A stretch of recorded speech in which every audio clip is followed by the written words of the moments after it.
oo kaleete horta mar walba waxaan jeclaan jiray inaan noqdo professional football player oo inaan ciyaaraha aan noqdo nin oo professional ah oo qarankiisa dalkiisa u safto laakiin ma noqonin waxaan kaloo jeclaa marka hadda xoogaa soo yara weynaaday intaan fanka saa usii dhexgalina waxaan aad iyo aad u jeclaa inaan noqdo weriye sidaada camal oo weliba ka shaqeeya BBC da aad iyo aad baan u jeclaa BBC allah u naxariistee big fan oo waxaan ahay weliba allah u naxariistee cawke qaysow waxaa tahay hadda hobol ku luuqeeya heesaha una badan dhanka raabka heesaha raabka iyo heesaha caadiga maxay tahay farqiga u dhaxeeya heesaha R&B-ga la yiraahdo isjiidka iyo ilaahay ku roonay heesaha raabka farqiga u dhaxeeya waxay yihiin heesaha isjiidka wuxuu badan jecel laakiin heesaha raabkana waxay badanaa 80% dhacni u badan yihiin karbaash iyo handadaad iyo faan marka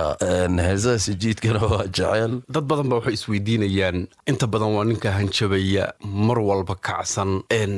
ishayaan qays marar badan baa la weydiiyay su'aashan وانا فهمي كرايو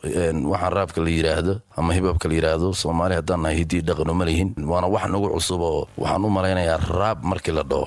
reggae iyo kama hadlayo iyo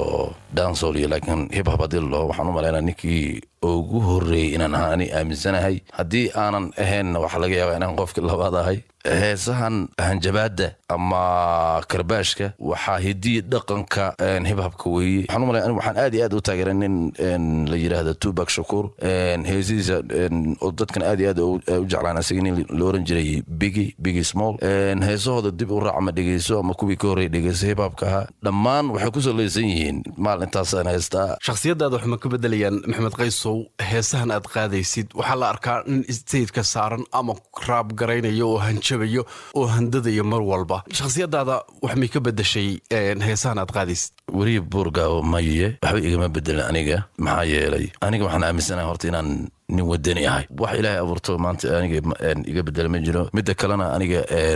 waxaan aaminsanahay ilaahay ka soo shacabka Soomaali aan wax ku ahay waa laga yaabaa fanaaniin kale to maanta shacabkooda iyo dadka iska weyneeyay ama noloshooda inay bedelaan isku dal laakiin aniga waxaan aaminsanahay shanta Soomaali teamkaaso inaan kamid ahay oo aniga ayaga ilaahay ka soo ayaga dartooda wax ku ah erayga teamkaaso aad baad u isticmaashaa marar badan waa laga maqlaa micnihiisa teamkaasi wuxuu u yahay kaasow iyo waxa ay ka dhigan tahay teamkaaso waxa weeye kuwii wada dhashay dhalinyaro isku imaatay oo wadaniya aad iyo aad isku jecel dhalinyaro ayaa kula kulmay Nairobi oo qabiil walba isku jiraan dhalinyarada isku jecel yihiin ay walaalaha iska dhigteen mar walba u wada socdaan markaan arkay iyo magaca wataana la yiraahdo teamkaaso teamkii wada dhashay ayaan waxaan go'aansaday inaan dhaho wiilashan Soomaaliyeed ee saarsaday qabiil walba ku jira walaalaha in aan magacooda qaato oo ayaga aan tuso in aan dhiirigelin ayagana u noqoto oo u dhoobtina dhalinyarada kale Soomaalina markii aan ka sheekay ayagana sida amal qabiil walba ayaga ku jira intee saarsadaan walaal iska dhigo oo dhiirigelin ahaan baan ugu talagalay marka magaca teamkaaso dhalinyaro Nairobi joogto oo magaalada madaxda teamkaaso laga dhigay ayaa wata marka aad iyo aad baan u salaamay dhamaantood ma soo koobi karo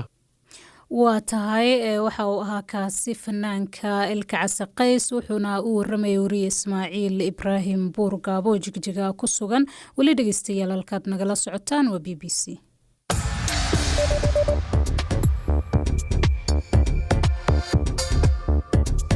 bogga internetka ee bbcsomali.com waxaad ku helaysaa maqal muuqaal iyo qoraal wararkii ugu dambeeyay ee caalamka iyo Soomaalida sida ay u dhacayaan halka ay ka dhacayaan iyo saamaynta ay leeyihiin